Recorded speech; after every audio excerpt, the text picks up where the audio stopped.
বিশ্বাস করেন, একটা জেনারেশন নষ্ট হয়ে গেছে আমাদের, এদেরকে ফিরে আনতে পারবেন না আপনি আর।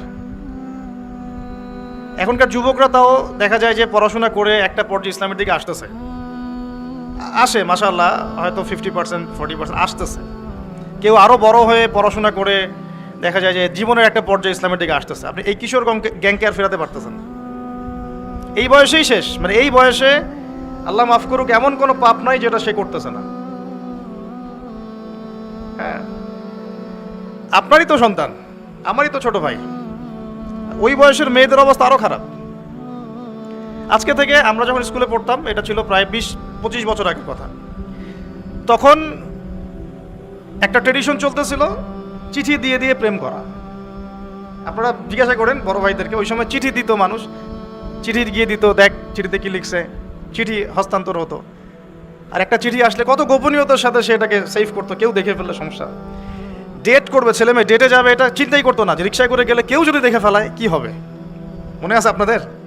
তারপরে আসলো হিন্দি সিনেমার যুগ, মনে আছে? আর কয়েকটা দাজ্জালের এজেন্ট, আমি বলি এগুলোকে দাজ্জালের এজেন্ট, মুসলমান হোক আর অমুসলিমে হোক। দাজ্জালের কাজ কি? সারা বিশ্বে ফাসাদ সৃষ্টি করা, আর সারা বিশ্বকে শাসন করবে। সে কি সারা বিশ্বকে ইসলামের বলে শাসন করবে না কুফুরির বলে শাসন করবে? আসে নাই সে এখনো, কিন্তু তার অনুসারীরা তো অ্যাক্টিভ। সে তো এখনো সশরীরে আসে নাই, কিন্তু তার অনুসারীরা তো অ্যাক্টিভ।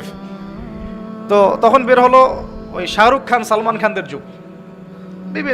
7 দিন পর একটা করে মুভি বের হয়, আর বাংলাদেশ একটা বড় বাজার এগুলোর। বাংলাদেশের ইয়াং জেনারেশন একদম গেলা শুরু করলো। এই করে করে করে আস্তে আস্তে স্কুলে কলেজ ইউনিভার্সিটিতে খালি প্রেম খালি প্রেম খালি প্রেম শুরু, মনে আছে? তখন আর ওই চুপচুপ করে চিঠি টিঠির যুগ নাই, তখন এখন ওপেন ডেটিং শুরু হয়ে গেল। এই যুগটা চললো বেশ কয়েকদিন, ভালো করে খেয়াল করে দেখেন, ওই সময়টা চললো বেশ কয়েক বছর। আস্তে আস্তে আস্তে আস্তে ওই সময়টার পরে আরও আপডেটেড হলো এরা। এবার কি? এবার মাদক, ইয়াবার যুগ আসলো। ইয়াবা, এখন ইয়াবা সবাই খাওয়া শুরু করলো, গাঁজা ফেন্সিডিল ইয়াবা খুব চলা শুরু করলো আস্তে আস্তে। তার আগে চলতো সিগারেট, অনলি স্মোক করতো, তাও লুকায় লুকায় যদি কেউ দেখে ফেলায়। তারপরে বড় ভাইয়ের সামনে, তারপরে সবাই একাকার বাপ ছেলে একসাথে। হ্যাঁ, তারপরে ইয়াবা ফেন্সিডিল হেরোইনের যুগ আসতে থাকলো। চিন্তা করেন কিভাবে আস্তে আস্তে আস্তে আস্তে আমাদেরকে দাজ্জালের অনুসারী বানায় ফেলা হয়েছে অলরেডি। তারপরে শুরু হলো সরাসরি পর্নোগ্রাফির যুগ। এই মোবাইল ইন্টারনেট অ্যাক্সেস হয়ে গেল সবার হাতে হাতে, এখন smartphone, 4G network, 3G 4G 5G। আগে তো সাইবার ক্যাফেতে গিয়ে মানুষ লুকায় লুকায় পর্ন দেখতো, মনে আছে আপনাদের? 20 বছর আগে চলে যান। 2000, আমি এই কথাগুলো বলতেছি 2012 থেকে 15-16 এই সময়কার কথা। 10 থেকে 20 ধরেন, 5 থেকে 15 ধরেন, 2005 থেকে 15। তারপরে অ্যাক্সেস শুরু হলো ঘরে ঘরে, এখন পর্নোগ্রাফি। ছেলেমেয়েরা সবাই পর্ন দেখে। ছেলেমেয়েরা সবাই পর্ন দেখে কি? মাদ্রাসা ছেলে পেলেও পর্ন দেখে। আমার সামনে তারা কথা বলতে বলেন, মাদ্রাসার ছেলে পেলের হাতে যখন আপনি স্মার্টফোন দিয়ে দিয়েছেন, ওর ফোন চেক করে দেখেন কি করে। বহু মাদ্রাসার শিক্ষক পর্ন দেখে, এখনো দেখে। মাদ্রাসায় যদি শিক্ষক পর্ন না দেখতো, তাহলে ওই শিক্ষকের হাতে কোনো ছেলে বা মেয়ে বলাৎকার হতো না। আপনি রেপের পিছনের গল্প কি জানেন? একটা ধর্ষণের পিছনের গল্প হচ্ছে ওখানে পর্নোগ্রাফি আছে। একটা পুরুষ একটা ছোট বাচ্চাকে ধরে কিভাবে মানে ধর্ষণ করতে পারে, সমকামিতা। এটা কিন্তু সমকামিতা বিভিন্ন মাদ্রাসায় ঘটতেছে না, এখন অ্যাভেলেবেল হচ্ছে না জিনিসটা। তার মানে হুজুরের ফোনে আপনি পর্ন পাবেন। পর্ন যখন একটা মানুষ দেখবে, পর্ন কি বোঝেন? ব্লু ফিল্মস, 3X বলি, ব্লু ফিল্মস বলে না? আরে জানি তো আমরা এগুলো। হ্যাঁ বলেন, এখানে ভালো সাজার দরকার নাই তো, আমরা জানি তো সব। তো এগুলো যখন আমরা অ্যাক্সেস ফোনে থাকে, তখন কি হয়? শেখার বিষয়টা শোনেন। তখন কি হয়? এটা দেখতে দেখতে মানুষের মাথা আর মানুষের মাথা থাকে না। স্বাভাবিক যে একটা মানে প্রেম ভালোবাসা, প্রেম একটা হৃদ্যতা ভালোবাসা, মহাব্বত, স্ত্রীর প্রতি যে ভালোবাসা মহাব্বত, ওই জায়গায় স্থান দখল করে যৌনতা। একটা মেয়েকে দেখলে মনে হয় একে জাস্ট রেপ করতে হবে, এটা ভোগের বস্তু। একটা মেয়ের দিকে সে সম্মানের চোখে তাকাতেই পারবে না। একটা মেয়ে মানুষ, আমার বড় বোন বা আমার কাজিন, আমার মায়ের, আমার দাদির বয়স, কাউকে সে আর সম্মানের চোখে দেখতে পারবে না। অনেক সময় দেখা যায় বৃদ্ধা মহিলার সাথেও জেনা করে ফেলছে। ভালো করে বোঝেন, পেপার পত্রিকা পড়েন, আমার কথাগুলো মেলান, আমার কথাগুলো একটু মেলানোর চেষ্টা করেন। অনেকে আমাদের ব্যাপারে অনেক কিছু বলে, ওইগুলো মাথার এক সাইডে দেখে আমাদের কথাগুলো বাস্তবে মেলানোর চেষ্টা করেন। তারপরে আজ থেকে 10 বছর পর আপনি বুঝতে পারবেন কোনটা সঠিক ছিল কোনটা ভুল। সঠিক বেঠিক ভুল ভালো মন্দটা আপনিই বুঝতে পারবেন একটু পরে। যেমন কাগজের টাকা বুঝতে পারছেন 5 বছর পর, এগুলো বুঝবেন 10 বছর পর ইনশাআল্লাহ। কি হয়েছে তারপরে? ব্রেনটাকে জানোয়ারের ব্রেন বানাই দিছে। এখন সে আর কোনো মেয়ের দিকে মানে সম্মানের চোখে আর তাকাতে পারে না। এর ফলে কি হলো, একটা মেয়েকে যদি সে একা পেয়ে যায় তাকে কে ছাড়বে? সে শুধু মেয়ে কেন, ছোট একটা বাচ্চা 5 বছর 10 বছর বয়সে একটা মেয়ে বাচ্চাকে যদি একা পেয়ে যায় ছাড়বে? এখন দেখেন মেয়েদের, ছোট ছোট মেয়ে বাচ্চার প্রতি ধর্ষণ বাড়ছে না? একটা ছোট মেয়ে 7 বছর 8 বছরের মেয়েকে জোর করে তার সাথে যৌন সম্পর্ক স্থাপন করা যায়, এটা কি মানুষ আগে চিন্তা করতে পারতো? এই 20 বছরে আপনার চিন্তাটা চলে আসছে। ঢাকা শহরে ব্যাপক হারে ছড়াই গেছে সমকামিতা, ব্যাপক হারে। আগে যেমন একটা ছেলে যৌন সম্পর্কের জন্য একটা মেয়েকে হায়ার করতো না এক রাতের জন্যে, জানেন তো আপনারা এগুলো, পতিতালয়ে যেত এক রাতের জন্য হায়ার করতো। এটা একটা চলছিল কয়দিন আগে খুব বেশি। এখন ছেলে ছেলেকে হায়ার করা শুরু করেছে। কোথায় আছেন জানেন? আমরা এই যুগে আছি, আমরা এখন এই যুগে আছি। ঢাকা শহরে যদি কোনো বড় ভূমিকম্প হয় শুধুমাত্র জেনার কারণে হবে। ঢাকা শহরে যদি বড় কোনো ভূমিকম্প হয়, আল্লাহর কোনো বড় গজব আসে, তাহলে মূল পাপটা হচ্ছে জেনা। কারণ এখানে ঘরে ঘরে ফ্ল্যাটে ফ্ল্যাটে জেনা হচ্ছে। এখন সমকামিতা ছড়াচ্ছে। তারপরে কি হলো, এখন আবার এই যে দেবর ভাবি, ভাবি দেবর, শালি দুলা ভাই, কাজিন, এগুলো চলতেছে। আর সবচেয়ে মারাত্মক এখন যেটা, বাসায় বউ বাইরে আরেকটা মেয়ের সাথে জেনা, বাসায় হাজবেন্ড বাইরে একটা ছেলের সাথে জেনা। এটা ঘরে চলতেছে, ঘরে ঘরে বলবো না, প্রত্যেক ঘরে তো না, আল্লাহ পাক জানেন প্রত্যেক ঘরে না, নিশ্চয়ই আল্লাহর বান্দারা আছেন এই পৃথিবীতে, কিন্তু আশঙ্কাজনক হারে এগুলোর পরিসংখ্যান দিন দিন বাড়তেই আছে। একটু বোঝাচ্ছিলাম, আজকে থেকে 20 বছর আগের যে পৃথিবীটা আমরা যুব সমাজটা দেখেছিলাম আর এখনকারটা এক না। এখন ওই যে বললাম প্রথমে চিঠি দিত, এখন সরাসরি ডেটিং, সরাসরি বেড। এখন ব্রেকআপটা এমন যে আচ্ছা ওর সাথে তো হয়ে গেছে, আরেকটার সাথে। এখন এক একটা মেয়ে এক একটা ছেলে বিয়ে করার আগে মিনিমাম 4টা-5টার সাথে প্রেম করতেছে, এবং শুধু প্রেম না, এগুলো শারীরিক সম্পর্ক করতেছে। করার পরে ওই মেয়ে যখন কারো ঘরে বউ হিসেবে যাবে, চিন্তা করেন ওর গর্ভ থেকে কি সন্তান আপনি পাবেন। আর সে কি আপনাকে আপনার 100% ভালোবাসা দিতে পারবে? সে তো আগেই 10 ঘাটের পানি খেয়ে আসছে। ওকে আপনি যতই ভালোবাসেন, সে তো আপনার আনুগত্য করবে না, আপনাকে তার ভালো লাগবে না। আবার আপনিও যদি আল্লাহ না করুক বিভিন্ন জায়গায় ঘুরে ঘুরে আসেন, এই একটা নেককার মেয়ে পেলেও তো আপনার ভালো লাগবে না। কারণ পর্নোগ্রাফি দেখতে দেখতে আপনার মাথাটা নষ্ট হয়ে গেছে। মনে হয় যে এ ভালো না, মনে হয় ও ভালো, ও ভালো না, মনে হয় ওই ভালো। আসলে সবার কাছে একই জিনিস আছে, সবার কাছে আল্লাহ পাক একই জিনিস দিয়েছেন, আর কিচ্ছু না। আর এগুলো থাকে মিনিমাম 5 বছর 10 বছর।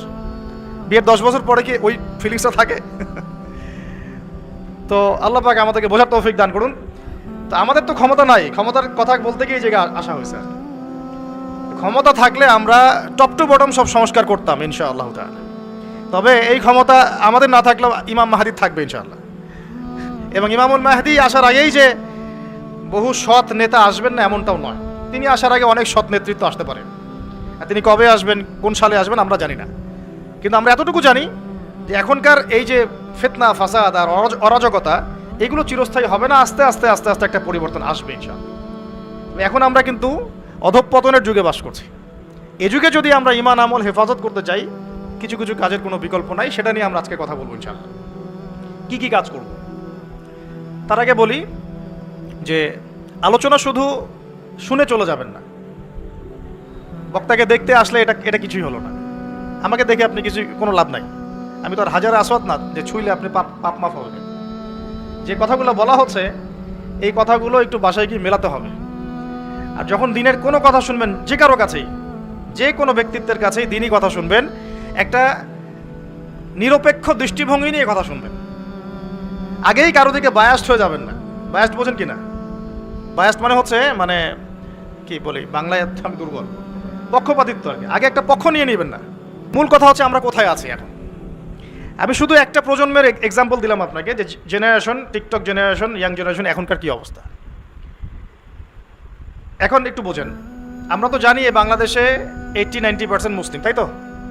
এখন আমরা কোথায় আছি দেখেন। আমরা 80% মুসলিম হওয়ার পরেও, লক্ষ লক্ষ মসজিদ মাদ্রাসা থাকার পরেও, হাজার হাজার আলেম ওলামা থাকার পরেও বাংলাদেশে কোনো ইসলামিক আইন নাই। Full stop. আমার কথা আপনি রাগ করেন না, রাগ করে লাভ নাই। আপনাকেও কবরে যেতে হবে, আজ হোক আর কাল হোক। যারা চলে গেছেন তারা কি এখন পৃথিবীতে আছেন? অতএব আমার কথায় কষ্ট নেওয়া যাবে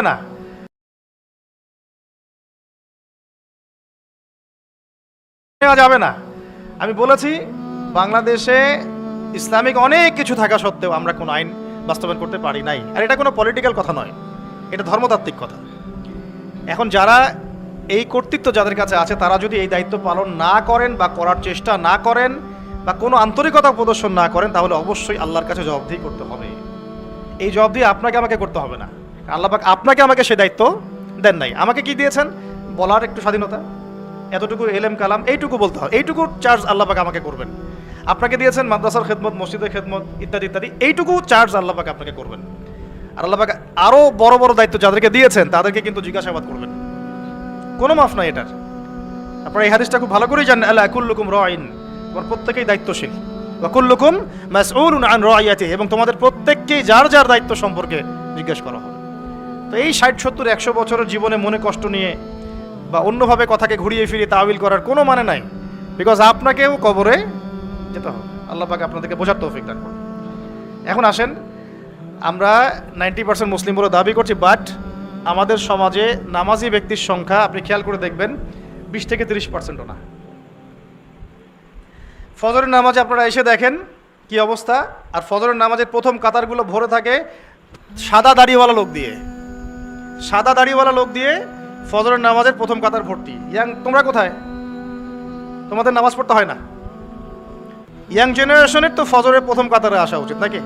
বৃদ্ধ মানুষ আসতে পারে না, লিফট দিয়ে নামছে, সিঁড়ি দিয়ে নামছে, লাঠি নিয়ে হেঁটে হেঁটে হেঁটে এসে ফজরের নামাজ পড়তে আসছে, কারণ জীবনের একটা পর্যায়ে তার মনে হয়েছে যে জীবন শেষ, জীবনটা তো শেষ হয়ে গেল, জীবনটা তো শেষ, 60 বছর চলে গেল। এখন তার রিয়েলাইজেশন হয়েছে না আমাকে নামাজ পড়তে হবে। দেখেন মসজিদের ভর্তি প্রথম দ্বিতীয় কাতার সব লাল দাড়িওয়ালা, সাদা দাড়িওয়ালা, ইয়াং জেনারেশন নাই। আর যারা মাশাআল্লাহ আসছেন আলহামদুলিল্লাহ, কিন্তু পরিসংখ্যান কত? একটা এলাকায়, একটা গ্রামে কত % মানুষ নামাজ পড়ে?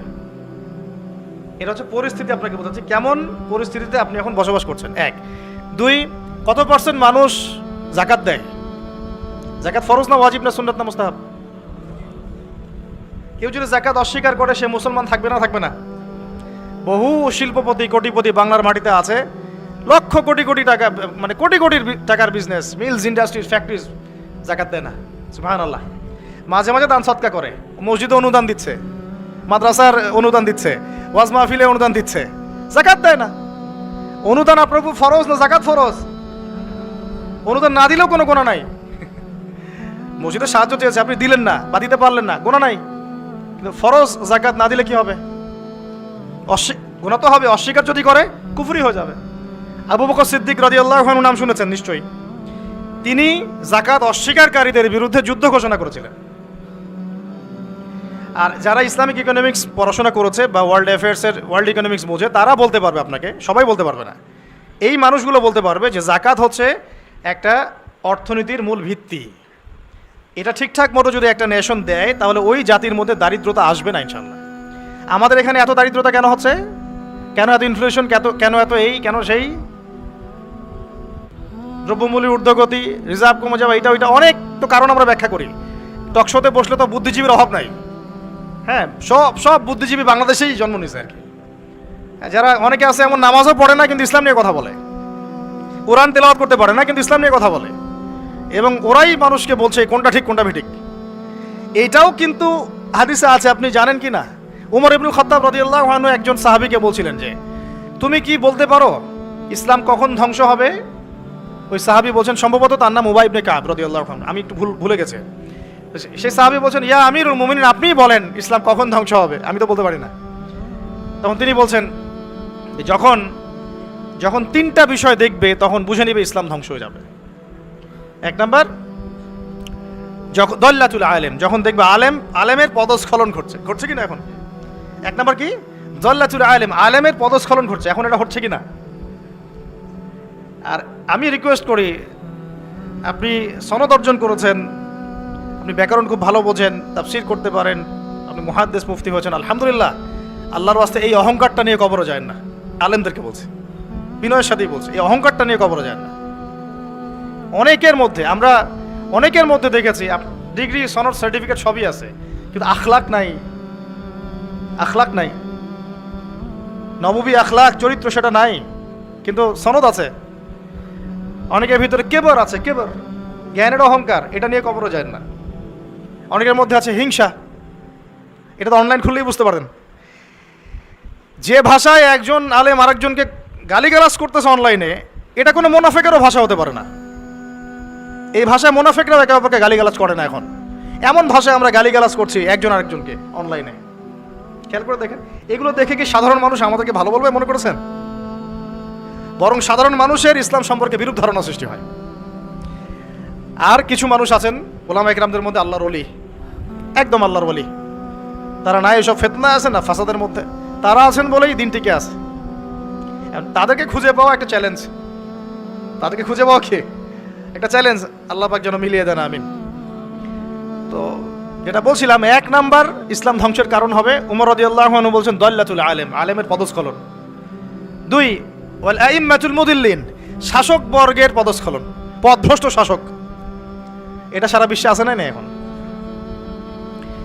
দেশে দেশে, উপমহাদেশে উপমহাদেশে, জেলায় জেলায়, গ্রামে গ্রামে পথভ্রষ্ট শাসক দিয়ে ভর্তি হয়ে গেছে। এখন শাসন কার্য চালানোর অধিকার আপনার কোথায়? যখন আপনি নামাজই পড়ছেন না। উমর রাদিয়াল্লাহু আনহু শাসক ছিলেন না? উমর ইবনুল খাত্তাব শাসক ছিলেন কিনা? তো তিনি নামাজ পড়তেন না? তা আপনাকে জানাজার নামাজেই প্রথম দেখা যায় কেন? এর আগে কোথাও দেখা যায় না, পরেও দেখা যায় না কেন? সুবহানাল্লাহ। উমর ইবনুল খাত্তাব রাদিয়াল্লাহু আনহু কি ইমামতি করতে পারতেন না? পারতেন কিনা? ইমামতি করা অবস্থাতেই তো তাকে শহীদ করা হয়েছে, তাই না? তাহলে আপনি ইমামতি করতে পারেন না কেন? কে আপনার মাথায় বুঝ দিল যে ধর্ম এক জিনিস, রাজনীতি এক জিনিস? সুবহানাল্লাহ। কেন একজন পলিটিক্যাল নেতা সে কোরআন তেলাওয়াত করতে পারবে না? সে ইমামতি করতে পারবে না? ধর্ম কি, আমাদের ধর্মটা কি ওই নাকি বুদ্ধিজম, জিউজিজম, ইহুদিদের ধর্ম, খ্রিস্টানদের ধর্ম, বৌদ্ধ ধর্ম, যেখানে সব আলাদা আলাদা, সংস্কৃতি আলাদা, অর্থনীতি আলাদা, রাজনীতি আলাদা, ধর্ম আলাদা? আমাদের থেকে এরকম জগা খিচুড়ি ধর্ম নাকি? নাকি কোরআনের এই কিতাবের মধ্যে আল্লাহ পাক সব নাজিল করেন নাই? এই কিতাবটা হাতে নিয়ে একটু বলুক দেখি যে এই কিতাবের মধ্যে সব নাই। কত বড় কলিজা আছে, আল্লাহর সামনে দাঁড়িয়ে বলুক যে এই কিতাবের মধ্যে আল্লাহ তুমি সব নাজিল করো নাই, তাই আমার এগুলো দরকার হচ্ছে। এই কথা বলার সাথে সাথে ঈমান চলে যায় মানুষের, যদি কেউ মনে করে যে এই কিতাবের মধ্যে এবং সুন্নতের মধ্যে আল্লাহ সব দেন নাই। তো আমার কথা রাগ করেন না, আমি আপনার নসিহত, আমি আপনার কল্যাণ কামনা করি। আমরা চাই যে আমরা সবাই একসাথেই জান্নাতে যাই, কিন্তু এভাবে হবে না। যেভাবে আমরা ব্যাখ্যা করছি ইসলামকে, এভাবে হবে না। আমরা ব্যাখ্যা করছি ইসলামের অর্থনীতি নাই, ইসলাম ওই নামাজ রোজা হজ জাকাত চলবে, তাসবিহ তাহলিল চলবে, অর্থনীতিতে আমি যা ইচ্ছা তাই করবো, অর্থনীতিতে আমি যা ইচ্ছা তাই করবো, সুদ খাবো, ঘুষ খাবো, দুর্নীতি করবো, যা ইচ্ছা তাই করবো। এই ব্যক্তি মুসলিম নয়। আবার অনেকে মনে করছেন কোরআন সুন্নায় আমরা নামাজ রোজা হজ জাকাত এগুলো করবো, সংস্কৃতির মধ্যে ইসলাম আনার দরকার নেই, ওটা আমি বুঝবো আমার মতো করে, কি পোশাক পরবো কি করবো না, কোন পোশাক পরা যাবে কোনটা যাবে না, হ্যাঁ কোথায় নাচবো কোথায় গাবো কোথায় ঢাকঢোল পিটাবো, এটা আমরা বুঝবো। ইসলাম এটা নিয়ে কথা বলতে পারবে না। এটাই কি আপনার চিন্তা ছিল না? অনেকে বলছে শিক্ষা নিয়ে ইসলাম কথা বলবে কেন? আমরা যা ভালো বুঝি সেটাই। আপনি তাসবিহ তাহলিল করেন, নামাজ রোজা হজ জাকাত করেন, এটাই কি ইসলাম? শিক্ষার আয়াত দিয়ে ওহী শুরু হয়েছে, ইকরা বিসমি রাব্বিকাল্লাযী খালাক। কোরআনের পরতে পরতে জ্ঞান আর জ্ঞান, জ্ঞান আর জ্ঞান, এটা তো বাহার কাল বাহার, সমুদ্রের মতো, যার এক ফোঁটাও আমরা অর্জন করতে পারি নাই। কোনো আলেম দাবি করতে পারে না যে আমি কোরআনের গভীরে ঢুকে গেছি, সবাই বলে যে আমি এক ফোঁটাও অর্জন করতে পারি নাই। অনেকে বলেন যে ইসলামের জায়গা চলবে, আমাদের কি বলে পলিটিক্সের জায়গায় চলবে। কেন ভাই? আল্লাহ রাব্বুল আলামিন কি কোরআন সুন্নাহ সব নাজিল করেন নাই? হ্যাঁ, এটা আমি বুঝি, এটা বিশ্বাস করি এবং মানছি যে বিশ্বের প্রেক্ষাপটে সব কিছু ইম্পোজ করা সম্ভব না, এটা আমরা মানি, বুঝতে পারছি। বিকজ বিশ্বটা এখন শাসন করছে কারা? বলেন দেখি কারা শাসন করছে?